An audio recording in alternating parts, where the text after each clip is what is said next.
दर्द दिल की दवा क्या है। दिल्ली में चुनाव हो रहे हैं सर। फ्रीबीज की भरमार है। अंबार लगा हुआ है। देश की जनता को समझ में नहीं आ रहा है कि इससे देश का फायदा है या गरीब का फायदा है। विकास कितना पीछे जाएगा।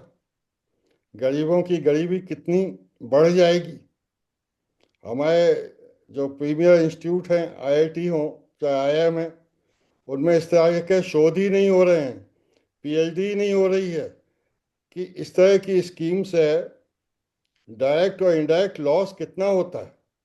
जब तक इस तरह की रिसर्च और प्रोजेक्शंस जन सामान तक नहीं पहुंचेंगे, या इलेक्शन कमीशन या आपके सुप्रीम कोर्ट तक नहीं पहुंचेंगे, और इस देश का गरीब ये नहीं समझेगा कि ये दीमक है, ये खा जाएगी देश को भी, उनको भी, उनके परिवार को भी।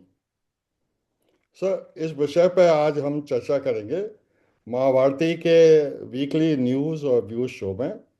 और इस चर्चा को मैं चाहूँगा कि सबसे पहले आगे बढ़ाएं सुरेंद्र कौल साहब, जो हमारे इंटरनेशनल कंसल्टेंट हैं। सर, आपका बहुत स्वागत है। डॉक्टर कर्नल राकेश खंडवाल साहब, आप बहुत ही देश प्रेमी हैं और आपके दिल में भी दर्द है, तो कोई ना कोई दवा, क्योंकि आप डॉक्टर हैं, जरूर देंगे। और डॉक्टर संजय सक्सेना साहब, आप क्योंकि इंजीनियर भी हैं और डॉक्टर भी हैं, तो आपके पास तो दोहरा इलाज निश्चित रूप से है सर। तो मैं चाहूँगा कि इस चर्चा को सुरेंद्र कौल साहब इस तरह से आगे बढ़ाएं कि सर 10 मिनट से ज़्यादा प्रारंभिक आप अपना जो विचार व्यक्त करें उससे ज़्यादा ना लें। Thank you very much sir. Over to you sir. Thank you. सबसे पहले साहब बहुत बहुत धन्यवाद कि आपने मेरे को इस पॉडकास्ट में बुलाया। और सबसे बड़ी बात तो ये है कि मैं अपने आप को बहुत ही छोटा समझ रहा हूँ। इतनी ऑगस्ट गैदरिंग में कोई डॉक्टर साहब भी हैं, कर्नल भी हैं, दूसरे डॉक्टर भी हैं और इंजीनियर भी हैं। आप चीफ इंजीनियर, मैं तो वही अदना सा ऐसे ही इधर उधर घूमता रहता था। तो कोई बात नहीं, थोड़ा सा अगर आपने मेरे को बुलाया तो उसकी इज्जत जो आपने मेरे को दी उसको अब जस्टिफाई तो करना पड़ेगा। अब वो 10 मिनट में हो सकती है जस्टिफाई या नहीं, वो तो टाइम विल टेल। बिकॉज जब एक बार ये आदमी फ्लो में आ जाता है तो बड़ा मुश्किल होता है कि उसको बीच में छोड़ खैर एनीवे आई विल ट्राई। देखिए, ऐसा है कि जो सबसे बड़ी जो ऑब्जेक्शनेबल बात हुई है कि केजरीवाल का ने तो ये फ्री बीज का जो धंधा है इसने ये शुरू किया था, इसमें कोई शक नहीं, कोई दो राय नहीं है। और उसके बेसिस पे वो इलेक्शन जीता भी है। And the main reason was जो लास्ट इलेक्शन हुए थे उसमें जो है इन्होंने फ्री बस राइड दी थी लेडीज के लिए।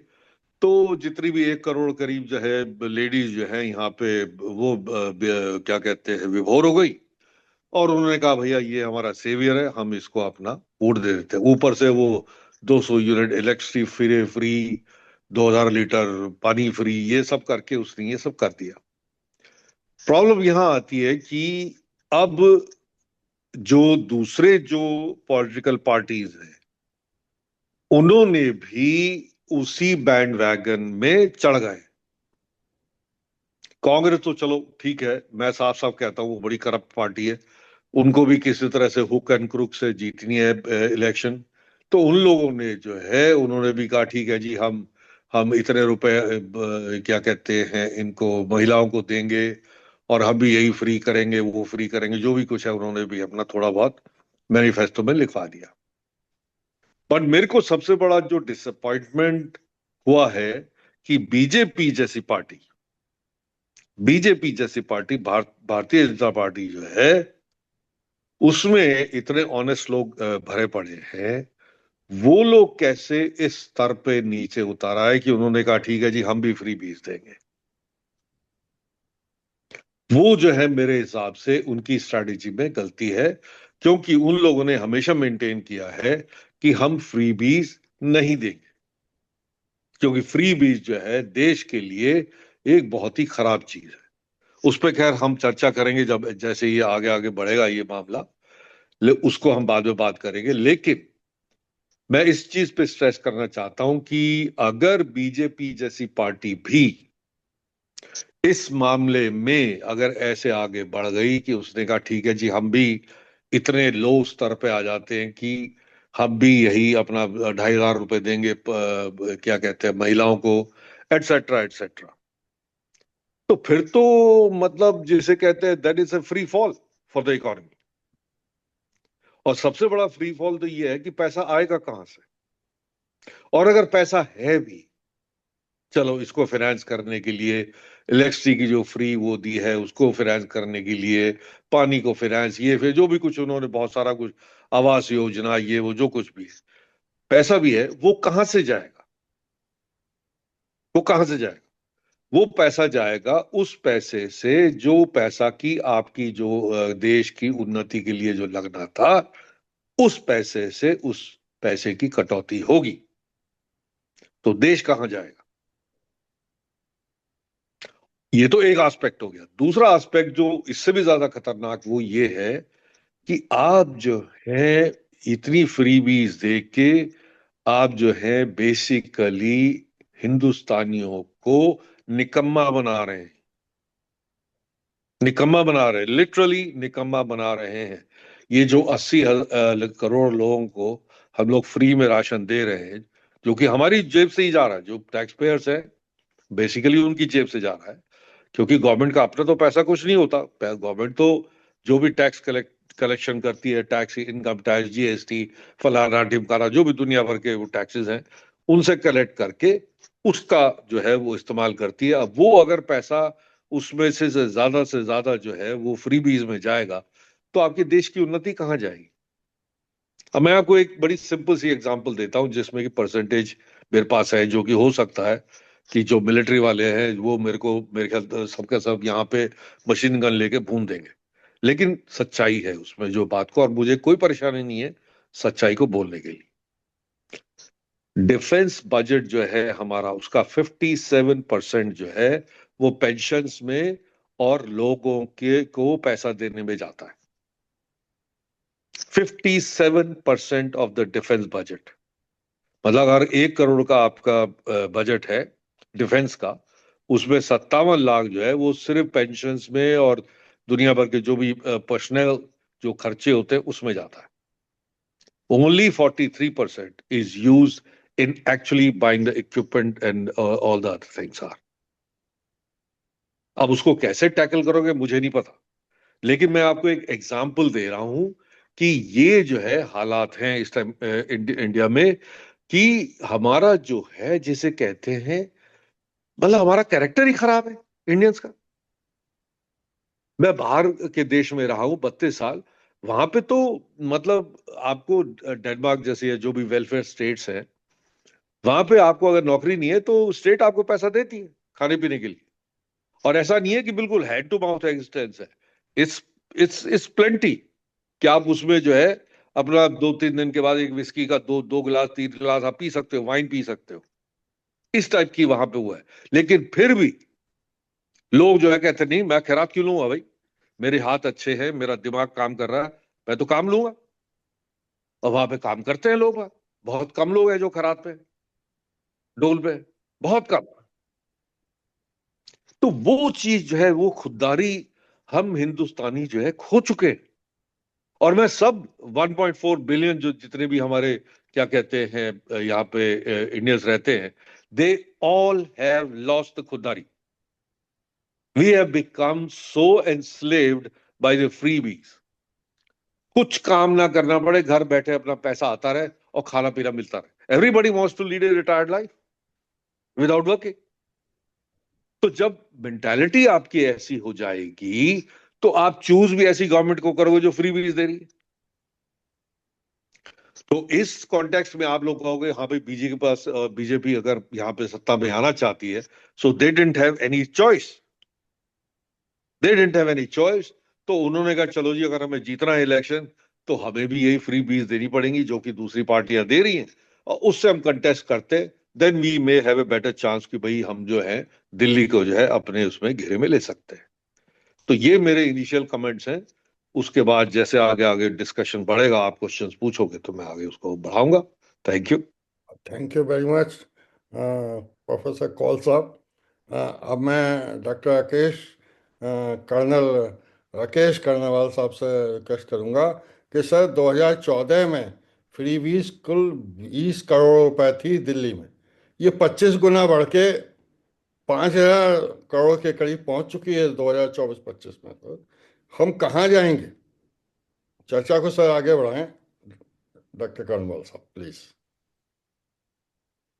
आ, ये बहुत ही दुखद बात है कि बीजेपी ने भी जितनी फ्रीबीज घोषित की है, घोषणा की है अपने उसूलों के विरुद्ध जाकर, और ऊपर से उन्होंने मोदी की गारंटी के नाम से ये फ्रीबीज इशू किए, जो उनका संकल्प पत्र है उसके ऊपर में उन्होंने मोदी का फोटो लगाया हुआ है और मोदी की गारंटी लिखी हुई है। पर अगर हम थोड़ा सा डीप जाएं उसमें, तो मेरे हिसाब से शायद बीजेपी की कोई स्ट्रेटजी इसमें जरूर है। पहली बात तो यह है कि एज सच बहुत सारी स्कीम्स जो हैं, जो सेंट्रल गवर्नमेंट की हैं, वो बाकी स्टेट्स में तो वैसे भी दे रहे हैं। आयुष्मान का है, फ्री ट्रीटमेंट है, सीनियर सिटीजन्स के लिए है, मील्स, फ्री मील्स भी दिए जा रहे हैं 80 करोड़, जो कि दिल्ली में नहीं मिल रहे थे, जहां पे लागू होना चाहिए था। इसी तरीके से और भी कई कुछ हैं जो भी फ्रीबीज के नाम से जो भी हैं। तो उन्होंने जो कैलकुलेट किया होगा कि ये तो सब जो है नॉर्मली है, और थोड़ा सा एक्स्ट्रा एक्सपेंडिचर है, जैसे कि लेडीज, जैसे लाडली बहना है मध्य प्रदेश में, लाडली बहना में वहां भी तो पैसा दिया जा रहा है लेडीज को, तो यहाँ भी दे रहे हैं। तो अगर आप देखेंगे तो उनकी जो लिमिटेड लायबिलिटी एक्स्ट्रा थोड़ी सी जो बचती है वो थोड़ी सी बढ़ जाएगी। पर वो चाहते हैं कि ये जो ग्रेटर ईवल है केजरीवाल नाम का, इसको किसी तरह से निकाला जाए। नंबर टू, जो आपको याद होगा कि कई सारी पीआईएल सुप्रीम कोर्ट में पड़ी हुई हैं अगेंस्ट फ्रीबीज, तो वो भी शायद इस पे भी बैंक अपॉन कर रहे हैं कि शायद सुप्रीम कोर्ट फ्रीबीज के ऊपर में कोई बैन लगा दे या कोई स्ट्रिक्ट गाइडलाइंस पास कर दे। और हो सकता है कि बैकडोर उसमें नेगोशिएशंस में वो उनको कन्वे करें, कन्विंस करें जजेस को। ये तो सिर्फ बैकडोर ही हो सकता है, ये तो ओपनली तो नहीं हो सकता है कि भाई आप इसके ऊपर में फ्रीबीज के ऊपर में वो लगाएं। तो और सेकेंडली कि जल्दी से जल्दी इस पे जजमेंट दें, सो दैट कि जो भी इनकी जो लिमिटेड लायबिलिटी है वो जल्दी से जल्दी खत्म हो जाए। बट इनका जो मेन एम है वो शायद आम आदमी पार्टी को आउट करना है और इसको डिस्ट्रॉय करके खत्म कर देना है। क्यों? क्योंकि ये जो केजरीवाल है, ये डीप स्टेट का प्लांटेड आदमी है। तो ये ज्यादा जो है, कहते हैं ना कि लेसर इविल को चूज करना, ये शायद वो होगा। हाँ, जो फ्रीबीज हैं, मेरे हिसाब से तो गवर्नमेंट को अगर एक बार सुप्रीम कोर्ट का फेवरेबल जजमेंट आ जाता है तो फौरन एक लॉ बना के ये फ्रीबीज के ऊपर में आ, बिल्कुल खत्म कर देना चाहिए लॉ एनैक्टमेंट के थ्रू। तो जिससे कि हमारी जो इकोनॉमी है वो ज्यादा इम्प्रूव होगी। अब देखिए कि आप वेनेजुएला का आप एग्जांपल ले लें। Venezuela was one of the richest countries जहां पे कि मैक्सिमम पर कैपिटा इनकम होती थी। तो वहां के जो जो भी हेड ऑफ स्टेट हैं, उन्होंने क्या किया, यही तो उन्होंने भी किया कि ठीक है हमारे पास सरप्लस मनी है तो हम सबको पैसा बांट देते हैं। उन्होंने सब फ्री बीस दे देकर सबको सरकारी दामाद बना दिया। अब कोई काम नहीं करना चाहता, वो कहते हैं काम करेंगे तब भी उतना पैसा मिलेगा, बिना काम के भी उतना पैसा मिलेगा। तो जैसे कौल साहब कह रहे थे कि बिल्कुल उन्होंने हमें निकम्मा बना दिया है, और हमारी जो मेंटेलिटी है कि भाई हमें मुफ्त में सब कुछ मिल जाए, वही ये यथार्थ होती जा रही है। तो अब हमारे सामने क्या वो ऑप्शंस क्या हैं? पहला ऑप्शन कि हम लोग, हमारे जितने भी देशवासी हैं, इस बात को समझें कि ये इन द लॉन्ग टर्म ये बहुत ही हानिकारक होगी, पर इसको हम कोई नहीं करेगा। जब भी आता है नेशन फर्स्ट, इंसान के दिमाग में आता है नहीं, नॉट नेशन, अगर हम फर्स्ट होंगे तब जाके नेशन फर्स्ट बनेगा, ये उनकी थिंकिंग है।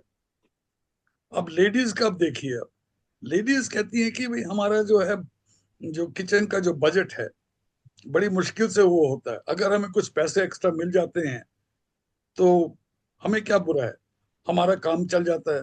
और उसके लिए अगर हमें वोट देना भी पड़े पार्टी को तो क्या है, पर हमें तो वो आराम मिल रहा है। तो ये जो हमारी मेंटालिटी जब तक खत्म नहीं होगी तब तक तो ये सब चलता ही रहेगा। या अब मेरे पास एक पॉइंट है, प्लीज सिन्हा साहब, थोड़ा सा इसमें बहुत जरूरी मेरे को कहना, बट आप खत्म कर लें कार्निवल साहब। नहीं नहीं, please carry on, don't worry.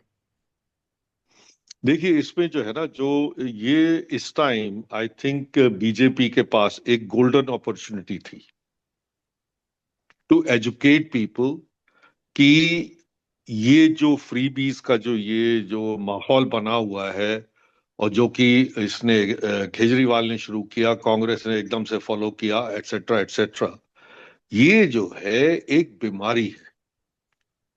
और कार्निवल साहब ने बड़ी अच्छी एग्जाम्पल दी कि वेनेजुएला की। मैं आपको 10 कंट्रीज और गिना देता हूं। श्रीलंका में यही हुआ। आपका क्या कहते हैं, वो तो रिसेंट है।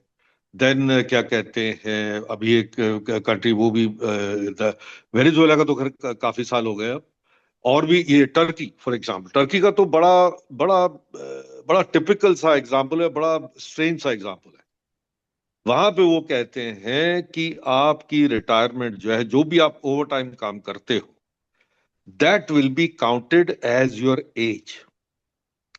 दैट मीन्स कि वहां पे कई लोगों ने जो कि इतने घंटे इकट्ठे कर लिए हैं कि वो लोग जो है, कोई 45 पे रिटायर हो गया है, कोई 48 पे रिटायर हो गया, कोई 50 पे रिटायर हो गया, क्योंकि उसके जो वर्किंग वो थे आवर्स, वो जो है लेट्स से पूरे लाइफ टाइम में working hours, let's say I don't know 10,000 hours या कुछ भी है। अब मैंने एग्जैक्टली कैलकुलेट नहीं किया है। तो जिस दिन आप आपकी इर्रेस्पेक्टिव ऑफ योर एज, जिस दिन आपके 10,000 आवर्स आपके कंप्लीट हो गए, आप रिटायरमेंट ले सकते हो। ले सकते नहीं, आई थिंक कंपलसरी है, आई रिमेम्बर इट।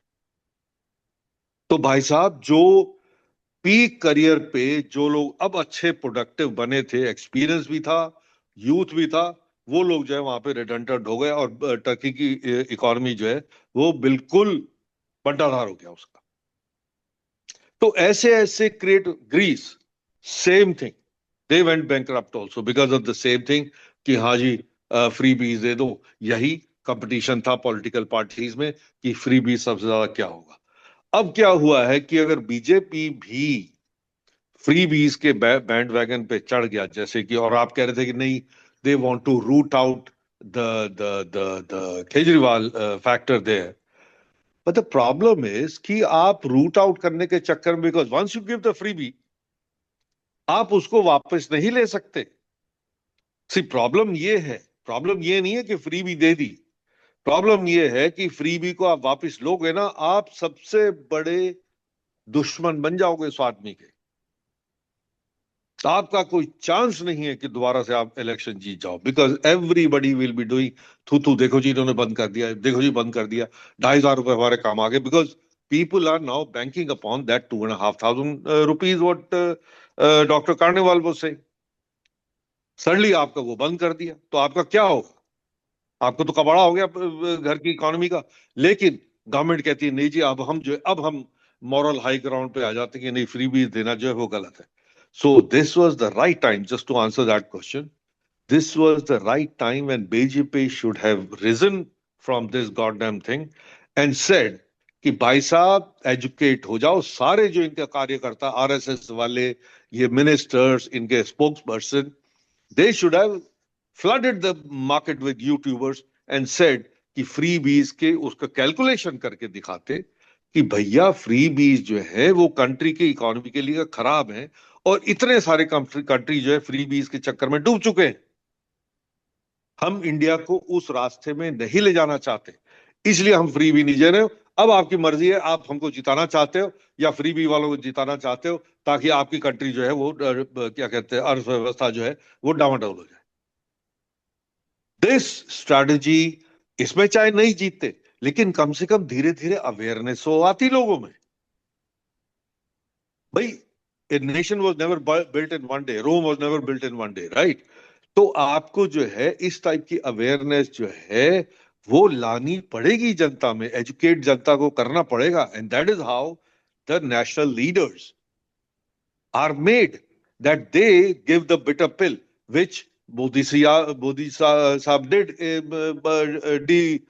monetization के टाइम या earlier इन्होंने 370 का आर्टिकल, बहुत सारे कंट्रोवर्शियल जो डिसीजंस थे वो उन्होंने लिए, लेकिन यहां चूक गए, मेरे हिसाब से यहां चूक गए। अब मैं डॉक्टर इंजीनियर सक्सेना साहब की ओर मुखातिब होना चाहूँगा। सक्सेना साहब, कुछ दवा तो बताई डॉक्टर कर्नल कर्नवाल साहब ने, मगर सर मेरा कहना है कि दवा दिल्ली की जनता को कैसे ठीक किया जाए। अभी भी 47% लोग केजरीवाल को चीफ मिनिस्टर देखना चाहते हैं। ऐसे लोगों को कैसे ठीक किया जाए? इंजीनियर साहब, डॉक्टर साहब, सक्सेना साहब, इसका निदान करिए। और आपने जो दो हमारे महान वक्ताओं की बात सुनी है, उस पर कुछ सुधार करते हुए अपनी राय दें सर। मैं कौल साहब की बात से पूर्णतः सहमत हूं कि बीजेपी ने केजरीवाल की जो पॉलिसी है उसको देखकर अपनी जो पॉलिसी है उसमें बदलाव किया है। ये एक इशारा कर रहा है कि एक आधे स्टेट के सीएम ने बीजेपी की जो पूरा नेतृत्व है उसकी उसकी पॉलिसी का पैरालिसिस कर दिया है। जिस देश की राजधानी में पीएम से लेकर हर व्यक्ति जो केंद्र का उच्च पदस्थ अधिकारी है वो केजरीवाल को डीप स्टेट का एजेंट, AK-47 हर तरीके से कह चुका है, और उसके बाद उनके ऊपर विभिन्न प्रकार के गंभीर चार्जेस लगे हैं जिसमें वो जेल में भी गए। और उसके बाद वो व्यक्ति इस देश के सभी नियमों को तोड़ते हुए जेल से बाहर आ जाता है बेल पर, और उसके बाद भी हमारी केंद्र की सरकार कुछ नहीं कर पाती है। अब मैं आना चाहूंगा कि जो फ्री बीच की बात कर रही है, तो आप सब महानुभावों ने देश के बाहर के बड़े बड़े देशों की बात की है। मैं इस देश के दो छोटे से एग्जाम्पल से ही शुरुआत करूंगा कि फ्री बीज से किसी भी देश का या किसी भी समाज का विकास नहीं हो सकता है। अगर हम किसी मंदिर या किसी धार्मिक स्थल के बाहर जाएं तो आपने देखा होगा कि बहुत से लोग बैठे रहते हैं जिनको हम लोग कुछ ना कुछ दे देते हैं। अगर आप आज जाएंगे और 1 महीने 2 महीने 1 साल के बाद भी जाएंगे तो आप देखेंगे उनकी स्थिति में कोई बहुत परिवर्तन नहीं होता है। इसका सीधा सा तात्पर्य है कि फ्री बीज देकर हम उनकी आर्थिक स्थिति में परिवर्तन बहुत ज्यादा नहीं कर सकते हैं। लेकिन हमारे देश में एक दूसरा भी उदाहरण है 1947 का, जिसमें कुछ लोग पार्टीशन के बाद जब इस देश में आए थे तो बिल्कुल ग्राउंड टू द अर्थ हो गए थे। उनकी आर्थिक स्थिति बहुत कमजोर हो गई थी, लेकिन उस समुदाय ने अपनी मेहनत के बल पर अपना साम्राज्य खड़ा किया है, और वो समाज आज आर्थिक रूप से सबसे ज्यादा मजबूत समाज है।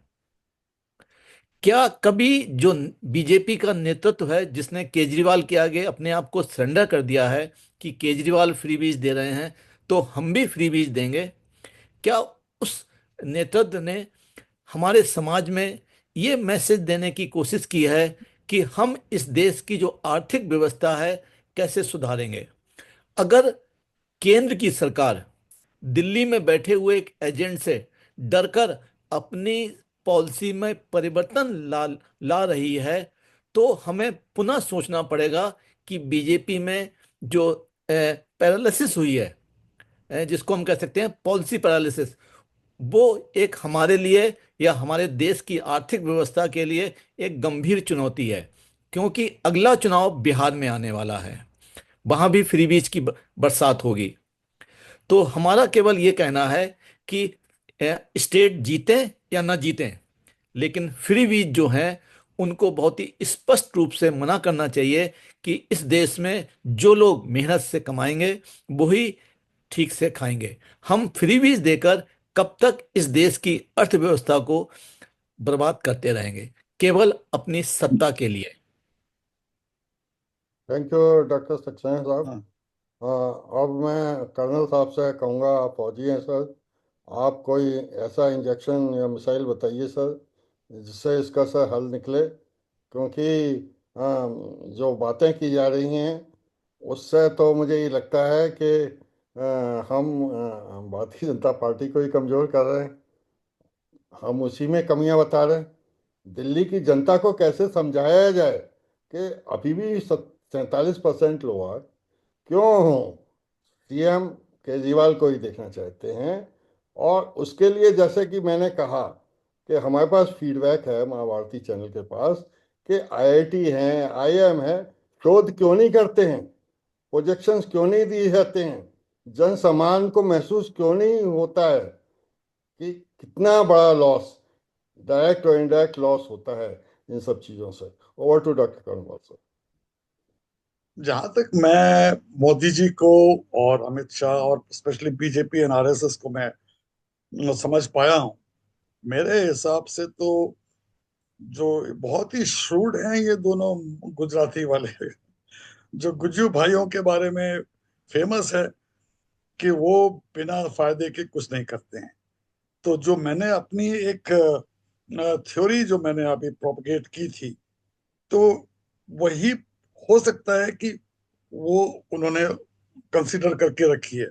क्योंकि पॉलिटिक्स में पहली बात तो है कि नैरेटिव सेट करना सबसे बड़ी जो है। अगर वोट्स लेने हैं और इलेक्शन जीतने तो एक नैरेटिव सेट करना होगा।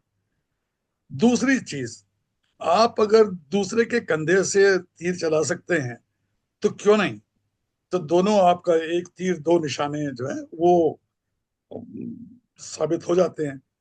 तो मेरे हिसाब से शायद ये कोशिश यही होगी कि जल्दी से जल्दी ये सुप्रीम कोर्ट अपना जजमेंट देगा और उसकी वजह से वो एक सेंट्रल लॉ निकालेंगे जो कि सभी पार्टीज पे लागू होगा।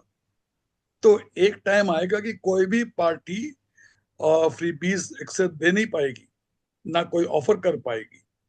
तो जब चारों पार्टीज में से कोई भी पार्टी जब नहीं दे पाएगी, तब लोगों को ये रियलाइज होगा कि ओके, जब हमें फ्री बीज नहीं मिल रही तो सबसे बढ़िया पार्टी कौन है जो कि हमें गारंटी के साथ में प्रोग्रेस भी प्रॉमिस करता है। तो उस समय ये भारतीय जनता पार्टी का ही नाम ऊपर आएगा। तो ये जो मेरा जो सोचना है यही है।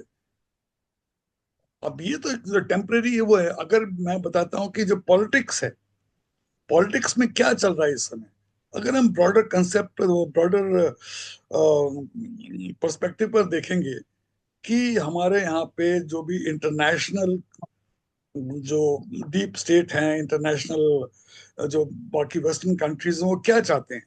वो ये चाहते हैं कि मोदी जाए। तो मोदी जाएगा तो हम देश को लूट के खा सकते हैं, अपने ही पपेट्स को वहां बैठाएंगे। तो अगर इस चीज को बचाना है तो थोड़ा सा तो लॉस तो अपना वो करना ही पड़ेगा।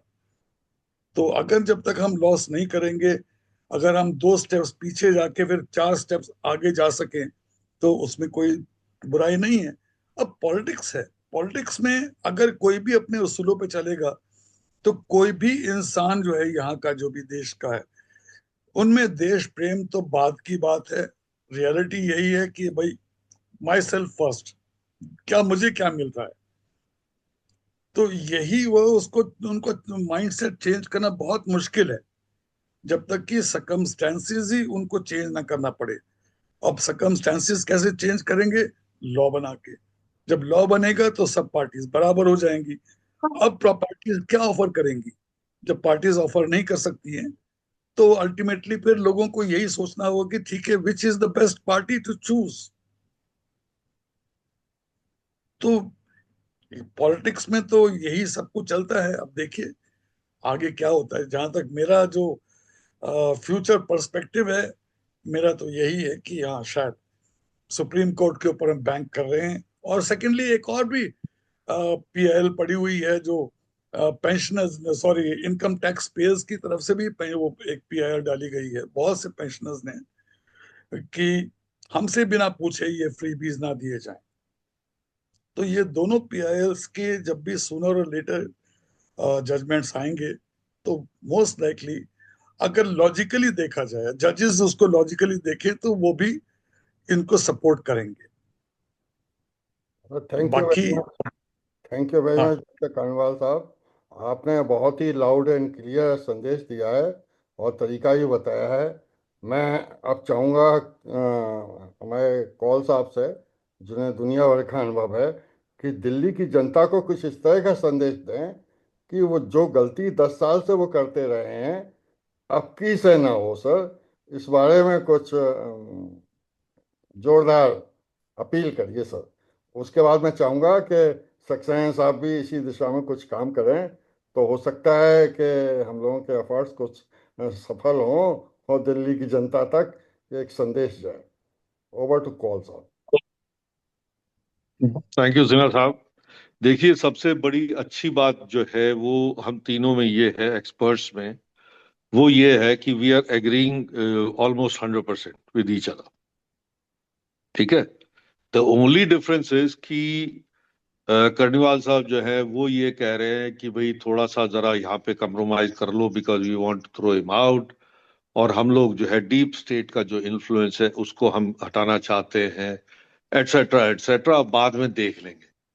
और ही इज बैकिंग अपॉन कि भाई सुप्रीम कोर्ट जो है, एक्सपेक्ट कर रही है कि सुप्रीम कोर्ट जो है इसमें कुछ आएगा।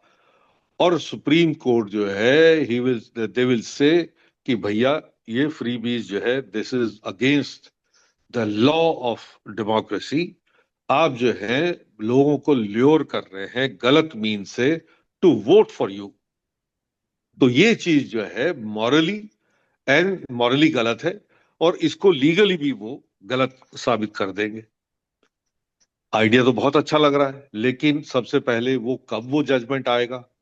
और सबसे बड़ी बात जो यहाँ पे जो हमारी कमजोरी है जुडिशरी की, और ये मैं खुलेआम कह रहा हूं, उसके बाद सुप्रीम कोर्ट मेरे को कंटेम्प्ट में चाहे अंदर कर दे, कुछ कर दे, मुझे उसकी कोई डर नहीं है।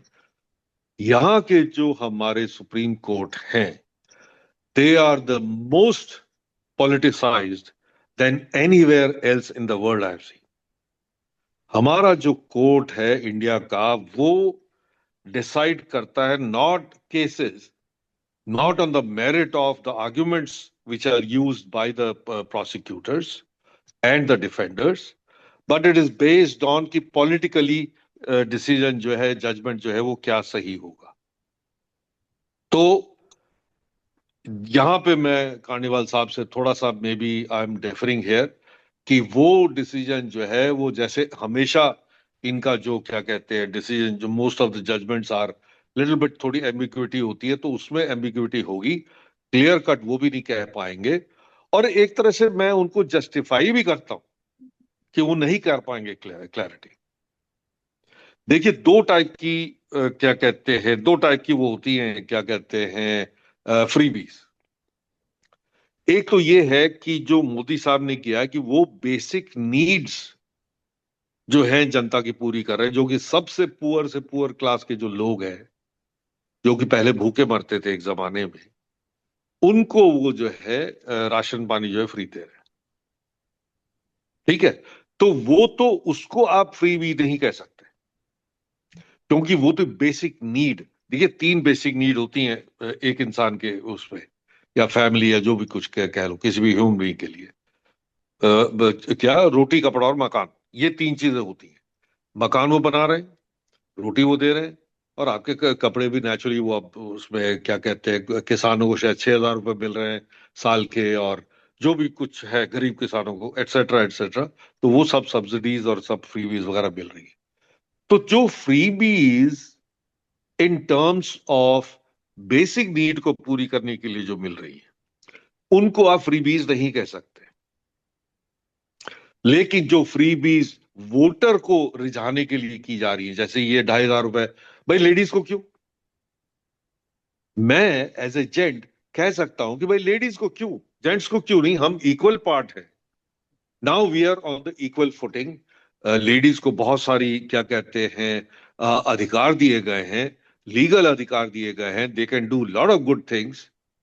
उनको इक्वल क्या कहते हैं जॉब मार्केट में उनको इक्वल राइट्स है, everything is there, plus they are getting actually more advantages in many situations. तो जब ये हाल हो गया है तो अब पॉलिटिकल पार्टीज भी वही करने लगी, हाँ जी। और हम लोग जो जो आदमी लोग हैं वो प्रोटेस्ट ही कर रहे हैं, भाई हमें काहे को छोड़ दिया भाई, हेलो, हमें काहे को छोड़ दिया, हमने क्या गलती करी? We are also equal part of this society of this nation. Why should only be the ladies who should get these freebies? उनको 2,500 रुपए क्यों, हमें क्यों नहीं 2,500 रुपए? तो ये चीज, एक तो ये जो एक सेट मेंटालिटी, एक ट्रेडिशनल मेंटालिटी जो है हम इंडियंस की, वो हम लोग जो है उसको श्रग ऑफ नहीं कर पा रहे हैं और हम लोग लगे हुए उसी चीजों में। तो मेरा संदेश जो है बड़ा सिंपल सा है कि चाहे फ्रीबीज इन्होंने दे दी, अब मोदी साहब को जो है कैंपेन चलाना चाहिए कि धीरे धीरे ये सब्सिडीज जो है खत्म हो जानी चाहिए, क्योंकि इससे देश का बहुत बड़ा नुकसान होता है, बहुत बड़ा नुकसान होता है। क्योंकि ये देश जो है कहीं का नहीं रहेगा। With in 5 years to 10 years ये देश जो है बिल्कुल मट्टी पलीद हो जाएगा। जैसे कि ये क्या कहते हैं सक्सेना साहब ने भी बोला था कि बिहार में नेक्स्ट इलेक्शंस हो रहे हैं, वहां पे भी फ्री भी इसका बोलबाला होगा। मेरा ये कहने का मतलब है कि आपने मेरे से पूछा कि संदेश क्या होना चाहिए। संदेश ये है साहब कि मोदी साहब को अपने सारे जितने इनके सिपाही हैं सबको इस काम पे लगा देना चाहिए। मैसेज दें कि ये धीरे धीरे जो है आफ्टर दिल्ली इलेक्शंस ये धीरे धीरे जो है फ्रीबीज जो खत्म कर देने चाहिए और उनको थोड़ा सा एजुकेट करना पड़ेगा।